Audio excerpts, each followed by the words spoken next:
Ang gobyerno ng Iran ay nagsalita na nga sa administrasyong Amerikano upang pigilan ang mga aksyon ng Israel at maiwasan ang anumang atake sa kanilang mga pasilidad nuklear. Kasunod ng pag-atake gamit ang missile noong October 1, ang Iran ay naging nerbyoso at nakipagnegosasyon na nga sa mga bansa sa Middle East upang subukang mapahupa ang laki ng posibleng tugon ng Israel sa ballistic missile attack nito. Alam mo ba na sa gitna ng kaguluhan ngayon sa pagitan ng Iran at Israel, ay pumasok na sa eksena ang Turkey.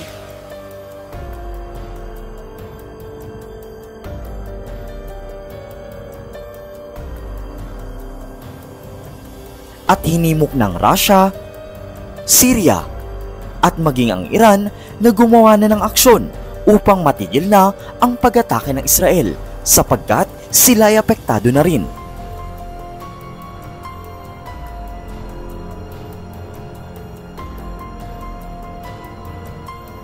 Ilan nga sa tinutuliksa ng kampo ng Turkey ngayon ay ang sunod-sunod na pag-atake ng Israel sa ilang bahagi ng Syria at gayon din ang posibleng maging ganti nila sa Iran. Kumalat nga din ang balita na isa nga daw sa may susunod na target ng Israel ay ang Turkey. Ngunit itinanggi naman ito ng Israel. Dahil sa kabila raw ng pagiging unstable ang relasyon ng dalawang panig na ito ay wala sa plano nila na lusubin ang imperyo ng mga Ottoman. Pero malinaw sa Turkey na hindi sila sang-ayon sa mga ginagawa ng Israel sa kanilang rehiyon. At isa nga ito sa talagang inaayawan nila, ang magkaharap ang Israel at Turkey sa isang matinding kaguluhan.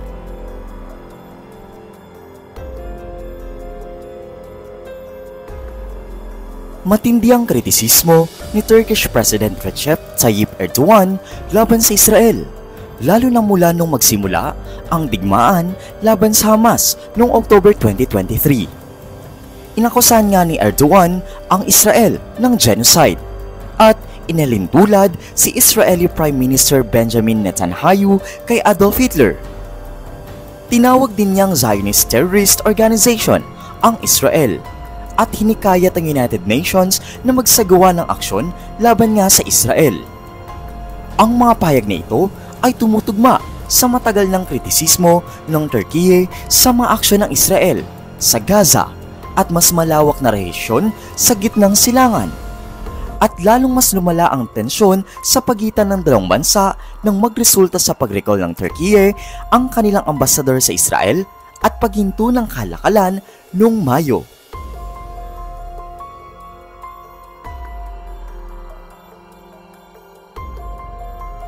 Maliban pa riyan, alam mo ba na noong Biyernes ay nakipagkita na ang Pangulo ng Iran kay President Vladimir Putin ng Russia na tumawag ng bagong world order ng mga alyado ng mga Ruso? At alam mo ba na nung nakarang linggo lang din ay nakapagkita ang Iran sa Ministro ng Ugnang Panlabas ng Saudi Arabia? Iniulat nga ng Estados Unidos at mga bansang Arabo ay nagsasagawa ng lihim na negosasyon sa Iran upang makamit ang isang komprehensibong ceasefire sa rehiyon. Ngunit itinanggi ng United States ang mga paratang na ito.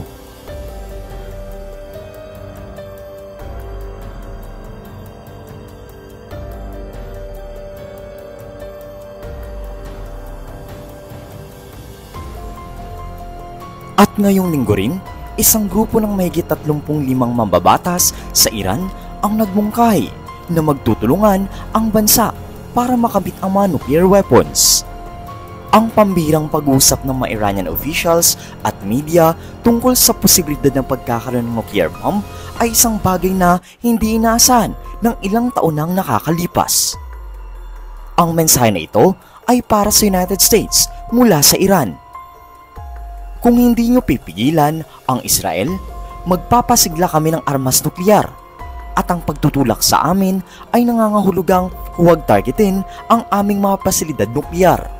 Tandaan, ito ay isang nuclear program na halos 2 dekada na. $1 milyong ang na-invest dito. Ito ay banta mula sa Iran.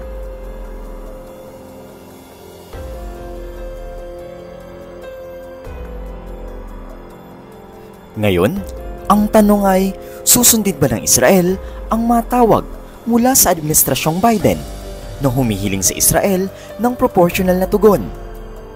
Ang US at ang mga karatig bansa ng Iran ay nagpapayo rin sa Israel na huwag atakihin ang mga pasilidad nuklear at langis ng Iran. Kung paano tutugon ang gobyerno ng Israel, lalo na sa maulat ng tensyon sa pagitan ni Biden at Netanyahu, ay hindi pa nga tiyak.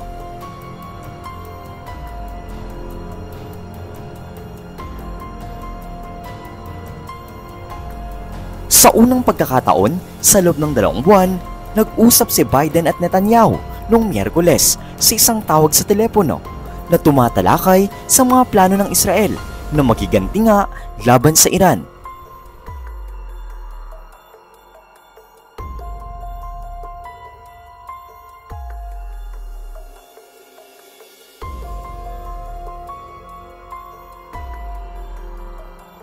Ang mga posibleng takot ng Iran ay pinalakas ng katotohanan na ang pangunahing alyado ng Iran, ang Hezbollah, ay malaki ang pagkatalo ng Israel. Ang leader ng Hezbollah na si Hassan Nasrallah at sino man na sumubok na magpalit sa kanya ay pinapatay ng Israel, ayon kay punong ministro Benjamin Netanyahu. Noong nakaraang buwan, isang seri nga ng pagsabog sa mga pager at walkie-talkie na pag-aari ng mga Hezbollah operatives ang nangyari ng sabay-sabay sa Lebanon sa isang hindi pa pangyayaring pag-atake sa mga kagamitan sa komunikasyon.